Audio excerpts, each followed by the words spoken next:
Hey everyone, it's Adam once again. I'm the editor-in-chief of The Fifth Person, and in this video, we're going to talk about how you can invest in your 30s. So I'm still in my 30s.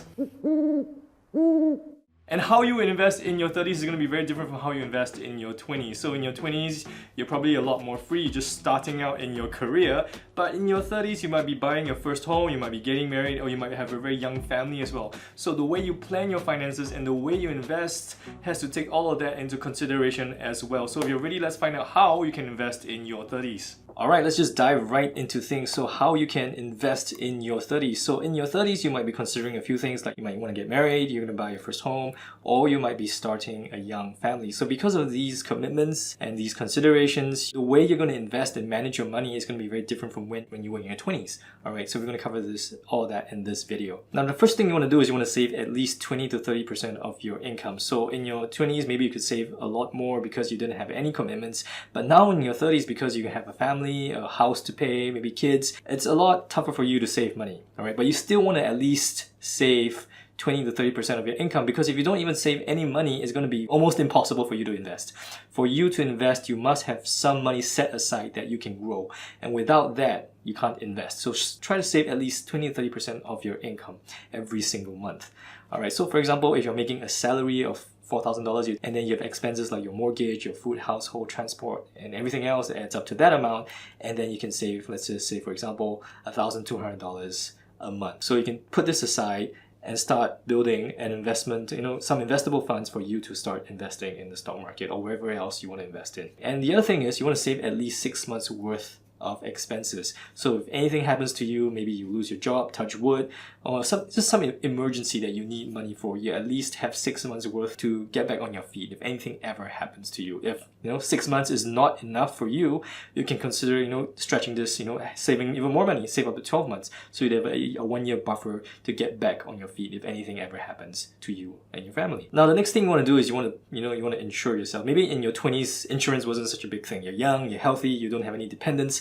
But in your 30s, this will be something that's going to be a lot more important to you. So there are three major kinds of insurance. You have life insurance. So this is if you pass away or you suffer from total permanent disability, and if you have life insurance, then the insurance company will pay out a sum of money to your family and your dependents. Alright, and then you have health insurance, which takes care of your medical needs, your critical illness, your hospitalization bills. This is what health insurance is for. And then you have general insurance, which takes care of other things like your car insurance, your fire insurance.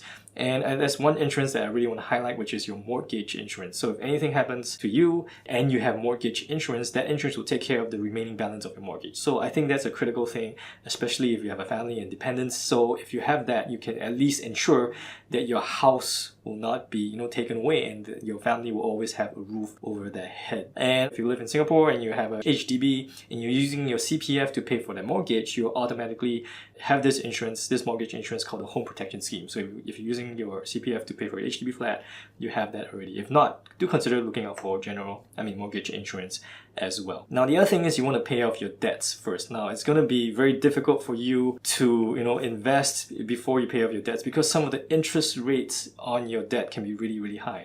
So I'm not talking about your mortgage interest here. So mortgage is something that we will have for the next we take 20 to 30 years to pay off, but the interest rate on that is relatively low, is relatively stable, and it's something that for most people we can't pay off really quickly. Alright, so that's understandable. But if you have consumer debt or credit card debt which has a very high interest that you're paying off every month, you want to make sure you pay that off first before you even consider investing. Because take a look at some of the interest rates for credit card. It's at 25%. This is an extremely high interest rate. And instead of taking, like, say $10,000 and investing in the stock market and trying to make 25% in the stock market, I'd rather you take the money and pay off your credit card debt so you don't lose 25% in interest every single year, right? So it's very difficult to earn a 25% return in investments consistently. Sometimes some people can boast about making 100% or 50% or whatever it is, right? But to make 25% per annum on a consistent basis is not easy. So instead of trying to do that in the stock market, take that money and pay off your debt, your high interest debt first before you even invest. Now, the next thing you want to do is you want to continue contributing to your CPF accounts, especially your special account. All right. So just to give a quick recap, you have an ordinary account which pays you 2.5% interest, and you have your special and MediSave accounts which pay 4% interest. Now, the great thing about this 4% interest is that it's risk-free. Right? If you put this in your special account, you will earn that 4% every single year, which is guaranteed by the CPF. If you invest in the stock market, yeah, you can earn a higher return, but that entails some risk. And not every investment you make will be a successful one. So yes, over the long term, you want to earn a higher interest in the stock market. But at the same time, if you have some money and you want to start contributing extra to your special account, I think that's a good option as well, because it guarantees you a 4% interest, which is guaranteed. All right. So besides the monthly contributions from your salary, you can also contribute up to like $7,000 a year to your special account, so that you can grow your special account balance much faster. And 4% you stretch out over 10, 20, 30 years will add up to quite a bit. And if at 4% risk free. All right, so this is the full retirement sum for the CPF as of January 2020 is $181,000. So the trick here is that you want to hit your full retirement sum as soon as you can, because this full retirement sum will increase over the years as inflation goes up, right? It's not going to stay here. So as you can see, in 2003, the full retirement sum was $80,000, but because of inflation and adjustments to lifestyles and all that, the CPF has steadily increased the full retirement sum to $181,000. So the thing is, you want to get to this as soon as possible, so that the 4% interest that you earn on your special account every single year will take care and cover any increases in the full retirement sum that goes up over the years. Okay, the next thing you want to do if you want to start investing in the stock market is that you want to invest more for growth. So in your 30s, you're still relatively young, you still have a long runway in front of you. You can take a bit more risk, you can go for a bit more growth. Alright, so just to give you a spectrum of the kinds of investments you can look at. So on one hand, you could be more defensive. You're looking more for dividend income. You're looking to preserve your capital. On the other hand, you can be a bit more aggressive. You're going for growth. You want to look for capital appreciation.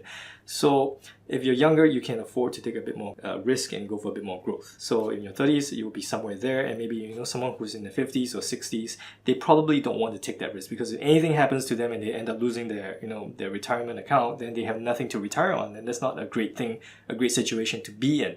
So as you grow older, you're a bit more defensive. All right. So in your 30s, you can go a bit for more growth and capital appreciation. So just to share with you the rule of 100, where take 100 less your age, and then it gives you a result. And based on this, you can decide the amount of defensive and aggressive assets that you want to invest in. All right, so this can apply to your overall investment portfolio. You might want to have 30% in bonds, or maybe in your CPF, and 70% in which is in more aggressive asset classes like stocks. And I think this rule of 100 also applies to within your stock portfolio. So within your stock portfolio, you could go for more defensive stocks which pay a steady dividend, and you can go for more aggressive stocks which earn you a higher return because of the growth that they display. All right, so just to give you an example, let's just say I'm 30 years old, so I'm going to use this as the rule of 100 as a rule of thumb, and allocate 30% of my capital, of my portfolio, to defensive stocks. All right, so dividend stocks or REITs and bonds, which are a bit more steady, but they give me a very, very steady return, and they pay me a very stable dividend income. All right, and then the rest of my portfolio, I could invest in for more growth. So I'll be looking for companies that are in sunrise industries like cloud computing, the internet, or e-commerce. And there's a lot more potential for these industries to be bigger in many years to come. And I will look for younger growth stocks that can ride on this wave in these sunrise industries as well. At the same time, I can also invest in stalwarts. So stalwarts are large dominant companies that are already very successful, but they still have very decent growth in them despite their success and size right now. So one example could be like Alphabet, which is the parent company of Google. So Google is already a huge company, but they still have a lot of potential growth in them just simply because of the industry that they operate in, which is in cloud computing and the internet. So these are stalwarts. So you want to invest 70% in these companies for for capital growth and more gains.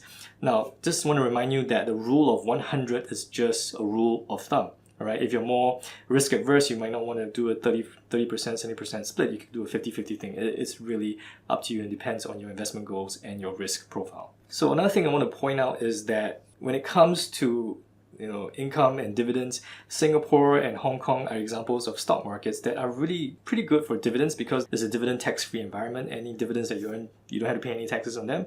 But because these economies are a little bit small, they might not be the best for growth. But when it comes to growth, you can consider investing in the US because it is one of the most dynamic and largest economies out there. They have some of the most innovative businesses too as well, and all the technology and the internet, and it's a huge place and a huge marketplace as well.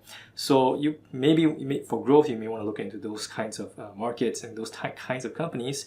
And then when it comes to dividends, you want to look for something in Singapore or Hong Kong or anywhere else that has a very favorable, a dividend tax environment. Now, of course, before you invest, you want to make sure that you have an investment process that allows you to pick high quality stocks. So it's a whole process that you need to do. You need to do your due diligence to make sure that you know what you're doing before you invest. So this is just an overall process of how we look for investment ideas, how we analyze them, and then we build a watch list, and then we wait for the right price before we enter it, and then we build a portfolio, and then there are times when we need to exit. So you need to do these things as you are looking to invest in particular stock, in dividends or in income or in growth. The other thing that you want to consider as well is you can also diversify with index ETFs. So what is index ETFs? All right, so an index is basically a basket of stocks. You have stock A, B, C, D, and E, and you put them all together, it forms a stock index. And there are exchange traded funds or ETFs, funds which basically track the index. All right, so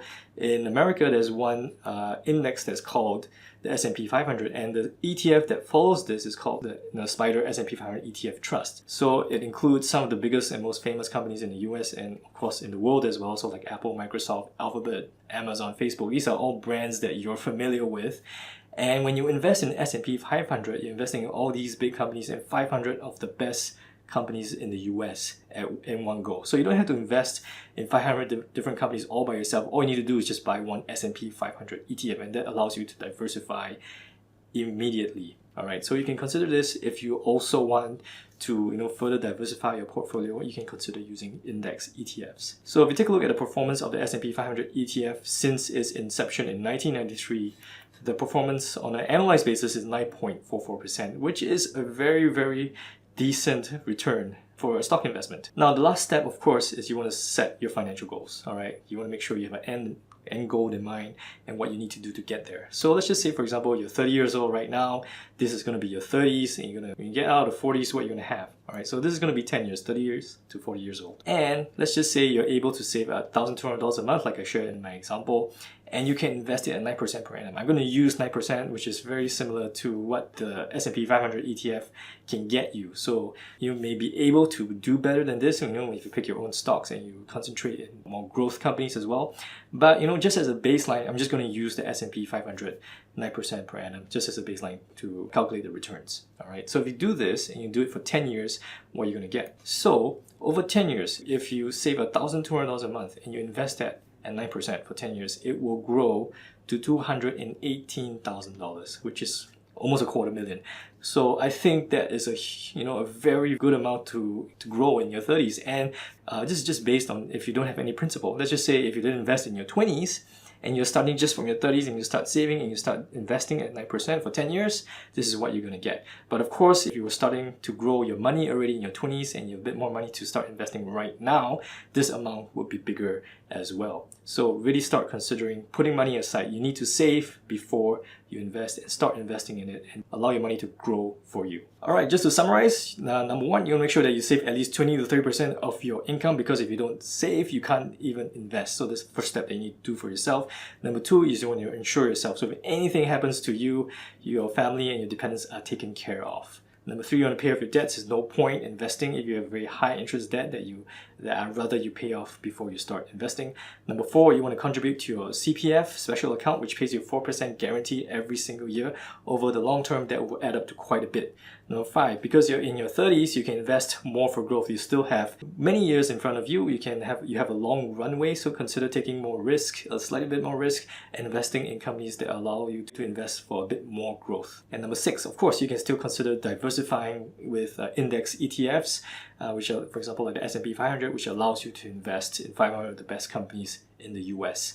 And of course, number seven, you want to set your financial goals so you know exactly what you need to do every single month to make sure that you get to the financial goals that you want to reach. Alright, I hope you find that video really useful and it gave you a lot of direction about how you should manage your money in your 30s. So once again, if you like this video, just like the video and hit the like button, and then share it with your friends and family, especially those who are in their 30s as well. And you can always subscribe to more of our channel and get more videos from the 5th person as well. So we'll see you around.